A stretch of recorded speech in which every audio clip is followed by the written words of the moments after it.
So I get asked all the time, how do we understand these 14 ethical principles? How do we actually apply them? Well, very rarely you're going to say, well, I definitely do the disclosure rule, and I only just do the disclosure rule at all times, and I completely disregard the ends means ethic. No. When you're not sure if a decision is right or wrong, because this is a very hard thing to navigate, you need to be able to use these as a checklist. So you can say, okay, I don't know, for example, the boss has asked me to do something, I don't know if it's right or wrong. You can use these 14 principles as kind of a checklist. You can say, well, the boss has asked me to take money from the company till and give it to a charity. Well, you can ask yourself, let's see, taking money from the company till, so taking corporate funds and giving it to a charity. You could ask, for example, I'm stealing basically from the company, but it's helping poor people. So according to the ends means ethic, that's okay. You could say, I could tell my grandma this, and she'd be very proud of the fact that I'm giving the charity. So that's okay, even though I'm stealing from the company. But you could say, it's bad for the organization that I'm stealing from the organizational funds, even though I am giving to a charity. So that's bad. And you could also say, for example, the theory of justice. Because we're giving money from company funds, we are maintaining the bonds of society. So even though we're taking money from the company till, it's still okay.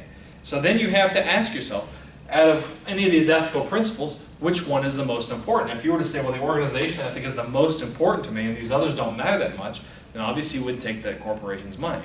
On the other hand, if you thought that ends means was more important, then you might go with that. So you kind of use it to weigh different possibilities so that you can come up with the best ethical decision for you.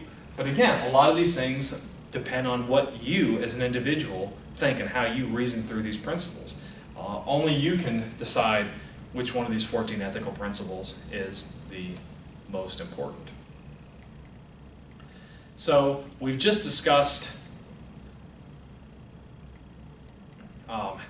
kind of all the ethical principles, how to implement an ethics program. Just a couple final thoughts. Any corporation, many of you will be managers, set an example first and foremost. People will follow an example typically much easier than they will use any of these 14 ethical principles. And of course, don't just preach ethics, live them. Don't just tell a company or your subordinates, hey, I believe we should do this, this, and this. Live the values that you preach. That's important.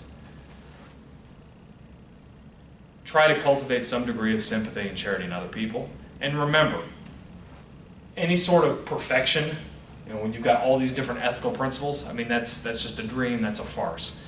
At some point, you will be faced with difficult decisions that won't necessarily be clear, cut, and dry. Some of these ethical principles might be disregarded, and some might be more upheld. But the idea of making a decision that matches all four of these ethical principles, absolutely not going to happen.